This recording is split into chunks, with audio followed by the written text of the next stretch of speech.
What up, guys? So today we got a question from Andy who's wondering the necessity of training in the gi. So he says he's been training for 6 months now, and he says that he really likes jiu-jitsu. He currently does both gi and no-gi, each one about 3 days a week. So he's training a lot. But he says that as he keeps training, he really likes no-gi. He finds it fun. He just enjoys it. But man, like the gi days are starting to become a drag, a chore. Like he has to force himself to go to them. And so he sends me a message asking like, hey man, like with jiu-jitsu, is there a good reason to continue the gi training? Is it a necessity? Should I have to do it? He sends me that message. Now, I asked him, which I think is a very important question, I'm like, what are your goals? What do you want out of this? And his goals revolve around MMA, fighting. He's going to do some striking, things of that nature. And so that was his message to me. So check this out. Or first off, thanks for your question, Andy, but check this out. If you were to have asked me this question like maybe 10 years ago, probably a little bit longer than that, I would have given you the response and the answer that was given to me when I asked these same questions. Oh, yes, you must train in the gi. The gi will make you more technical. And the gi will give you an understanding of certain positions and how to slow things down and so forth. You can obviously tell by my demeanor that I don't agree with that anymore, right, Andy? As I got older, I started to question things. To me, forcing someone to do the gi is old school and outdated, and it's kind of the same thing like I remember years ago. We used to start, like, this is a long time, but long time ago, but we used to start on the knees, right? Like we'd be in the gym and we would be starting on the knees. And again, we have a big gym. So there's like plenty of space to do takedowns, but we'd be on the ground wrestling around on our knees. And I remember one of the guys asked like, hey, why do we start on the knees? And at the time I'm like a beginner's coach, right? Where I'm like, it's because we do. Yeah. Because, I didn't have a good answer for him. I'm like, So then I was like, no more wrestling on the knees. This is stupid. We're either starting on the feet or we're going to start on the ground because we don't ever start on the knees. Never are we in a competition, a fight, an actual match, whatever, on our knees. Get rid of it. And I think it was the same thing a lot of times with the gi. Like we held this idea, you got to train in the gi if you want to get promoted because insert whatever the reason was.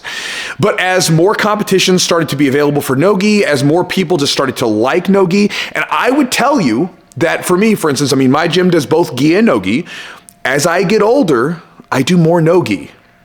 Like on an average week, I roll 3 to 4 times in no-gi, once in gi. And the reason being is because the gi hurts. Gi hurts me, right? Like I can train more no-gi and I'll be tired because obviously there's a natural faster pace, sure, from no-gi, but at the same time, I don't hurt as bad. If I train like a lot of gi, like I do 3 days a week of gi, my hands hurt, that lapel getting pulled around my neck and it's hard to break sometimes, people wrapping lapels around my joints, my shoulders get caught up, I hurt. But I can train no-gi all the time, right? And I know sometimes when I say this, like old guys look at me crazy, like, oh, how can you say that? Because, the gi has handles and it slows everything down. Here's what I think about that. And this is a side tangent. I'll get back to Andy's question in a second.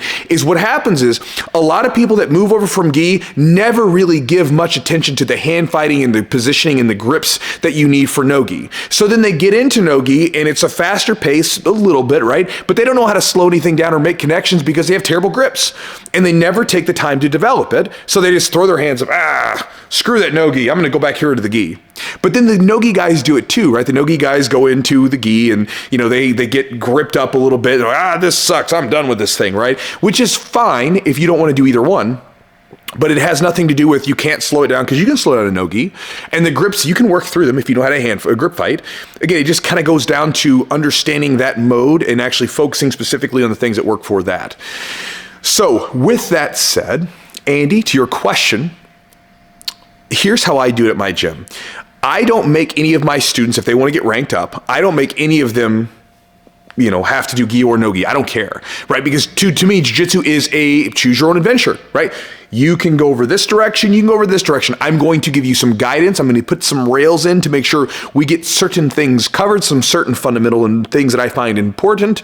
But it's kind of whatever you want to do. If you want to go to use this position, gi, no-gi, doesn't matter. So again, I have students that train only no-gi and they will be promoted and have been promoted to black belt.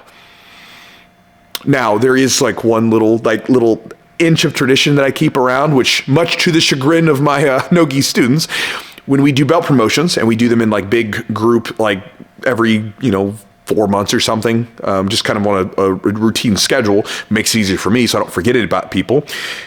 we do a belt promotion ceremony and everybody's in the gi. We do a big rolling session, everybody's in the gi. And the reason being is because I think that getting your belt wrapped around like NoGi, like rash guard and shorts, I just think it looks stupid. I mean, that's it. I think it looks cool to have a gi on and you've got your belt on. I just think that looks good. Right. Whereas like you see people when they get promoted, like in a NoGi gym, and they either just get the belt or they get it wrapped around their like rash guard and shorts. I just think it looks stupid. So I'm like, this will be like the one little traditional piece that we keep around. We'll put our kimonos on. I told my guys, I'm like, look, it's kind of like when the military has their dress uniforms. This isn't the stuff they're taking into battle, right? They're not wearing this uniform. But when they have these functions and these big events, they wear this uniform. Just treat it like that. Every so many months, you'll put on your dress uniform. You'll come to the gym.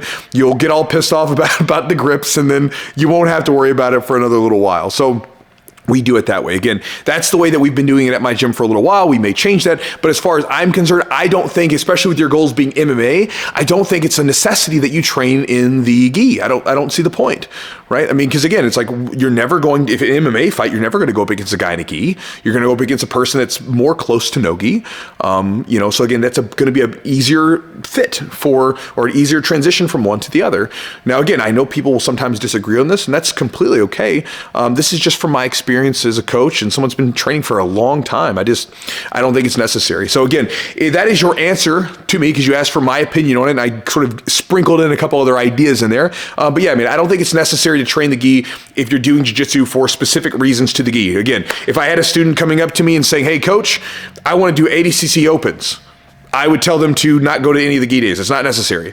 And then if I had a student said, hey, I want to do the pans and I want to win pans or master worlds in the gi, well, then you better be doing mostly gi. In fact, leading up to the competition, probably all gi as much as possible, because that's what you're getting ready for, right? That's your goal at that time. And a lot of big gyms will shift like focus like from one to the other, like depending on the season of competitions that they're getting into. But anyway, that's the idea. Andy, hopefully that helps you, brother. Talk to you guys next time.